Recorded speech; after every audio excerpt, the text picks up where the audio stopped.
Ever wished that you could wear your art?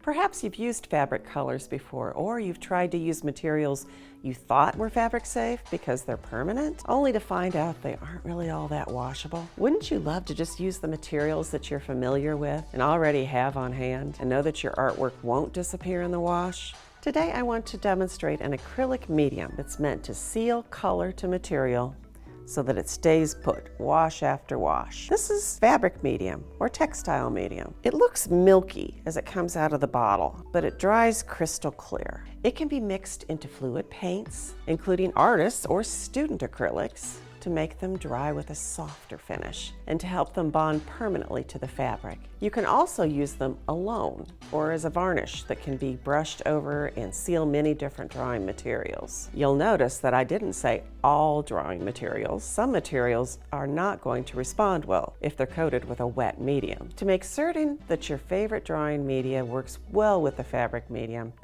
approach it as a scientific experiment. Create a test strip of doodles on a scrap piece of canvas or cloth. Markers of all kinds, pencils, pastels, test everything you can find to draw with. Include regular pencils, crayons, or even ballpoint pens. Which ones do you believe will work? In this example, I drew boxes with a permanent marker first, and then I labeled each one of my tests so that I wouldn't forget exactly what medium I used. I have one box left to fill here, and I'm going to use Crayola color sticks to fill that box. If you're not familiar with the color sticks, they are pretty much like a colored pencil without the wood casing. Use multiple colors. One of the things that you're testing is to see how the colors blend with each other, whether they bleed into one another. Use different pressures to see how they respond with that, and anything else that you can think of to test. Place the test strip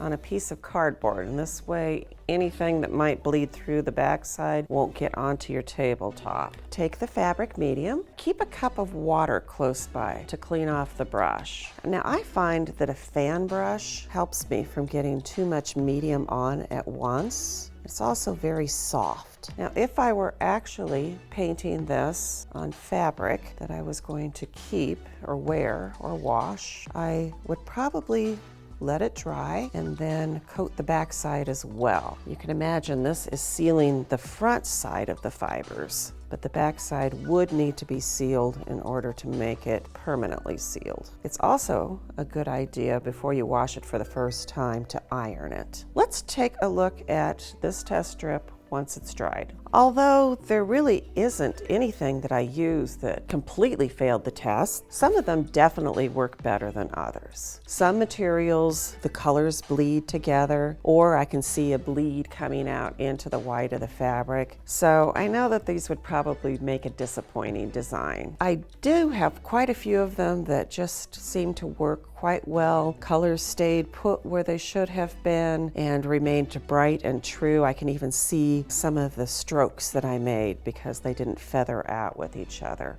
If I wanted to do some further testing, my theory is that I could spray fixative over some of these items first and then apply the medium, and it would be more successful. Isn't it fun to experiment? In the field of fashion, a fabric designer has a very important role because they make the decisions about colors, patterns, fabric weight, and flow before any piece of clothing is designed. So for this project, you could use existing clothing, but if you'd like, there are blanks available. Blank t-shirts, blank bags, blank caps. You can see some of my examples here to get some ideas. But you can also look in your closet or visit a thrift store to find an existing piece of clothing. For best results, select items that are mid to heavy weight, such as t-shirts, denim, or cotton. Lightweight polyester and silk are not only difficult to draw on, but they may become a little heavy or stiff from the fabric medium. If using darker fabrics, select opaque paint and drawing supplies to create designs. I could refer back to my tests this, but I did find that oil pastels worked very well to cover. Don't be afraid to use something that already has a pattern on it or something that's pre-printed with a logo. Those can actually be great design challenges. This is great for group projects because a design can be pre-printed on a bag or t-shirt or apron first, and then each individual artist gets to add their own personal touch. So gather your drawing supplies and start wearing your art. Visit dickblick.com for fabric medium, fabric blanks, and any medium you'd like to experiment with.